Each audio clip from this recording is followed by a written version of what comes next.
Happy new month, everybody. Today we'll be talking about 7 mistakes that single parents makes. Number 1 is lack of affection and attention.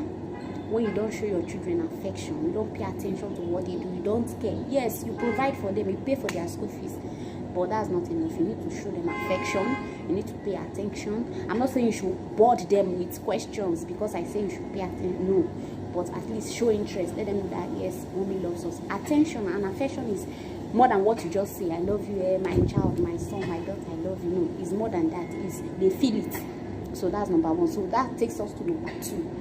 Number 2 is lack of communication. But this number 2 won't be possible if you have not shown them affection and attention. So because it's affection and attention that will make them to open up to you, and they will start saying, you know, you will start having conversation, start conversing. From there we'll go to number 3, lack of parent-child relationship. This number 3 will not also be possible if number 1 and number 2 is not there. If there is no affection, no attention, no communication, if there is poor communication, then there won't be parent-child relationship. So that's for, and if there is no parent-child relationship, you see people talking about abuse and everything and all this. It's because major problem, parents are the problem, because their children are afraid to open up to them. They've not made their children, their words, their best friend. You understand? So let's go to number 4. Number 4 is what? Lack of discipline plan. Lack of discipline plan. When a child, statistics has shown that when a child that is disciplined have problem solving ability more than a child that is punished. You know, there is difference between discipline and punishment. You can think you are disciplining a child, not knowing that you are punishing a child. For example, your child broke, or your word broke your plate, for instance. I'm citing that as an example. And the next thing you are doing is to you just, you know, make you injure the child, or you, and that is not what is not discipline. Because when you are disciplining someone, you pass the message of correction. But when you are punishing someone, you don't pass. The only thing that the message you pass is just bitterness, pain to that person, not correction. So that's the difference between discipline and the punishment. So the discipline plan is the sense that when you are angry and your child does something that is not right, are you going to, you know, discipline the child like the same way you would when you are happy? That's what we mean by discipline plan. What are the things that you are going to do? Or when you are happy, the child does the same thing, you just overlook, you know. Then when you are not happy and the child does that thing, you correct the child, maybe by caning the child or flogging the child. You understand?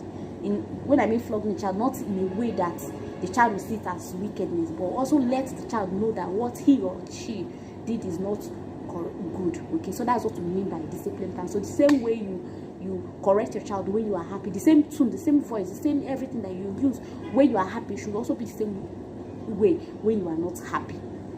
So that is discipline plan. So another one is being overprotective. Being overprotective, you don't want your children to venture into anything, maybe because of your past experiences, your mistake, and you don't want them. Fine, it's good for, you know, we to learn from people's mistake, but at times we also learn by, you know, socializing and carrying out new things and doing new things. We also learn from there, you know, we have new ideas from there too. So at times it's not good.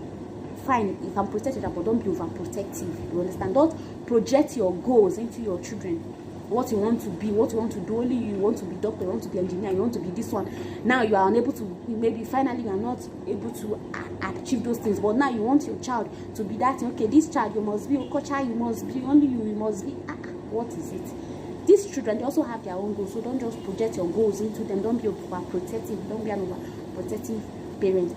Then another one is referring to making bad references of your ex in the presence of your child. Bad references because of what?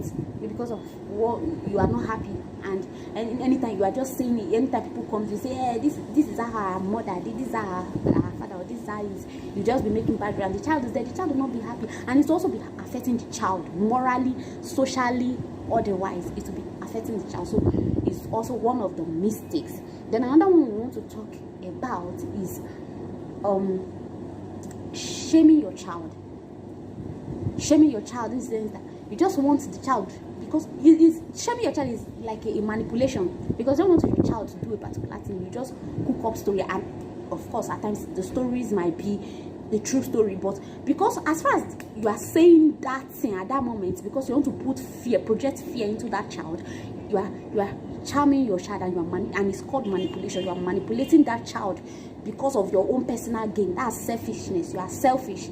So that's one of the mistake that people also make. So I think I have mentioned lack of affection and attention, lack of communication, lack of discipline, plan, I say shaming your child, being overprotective, making bad references, lack of parent-child relationship. So call it a day. Take care of yourself. Have, good rest. Always pray, and sit down and go through this. If you have not subscribed, please do subscribe. I love you. Bye.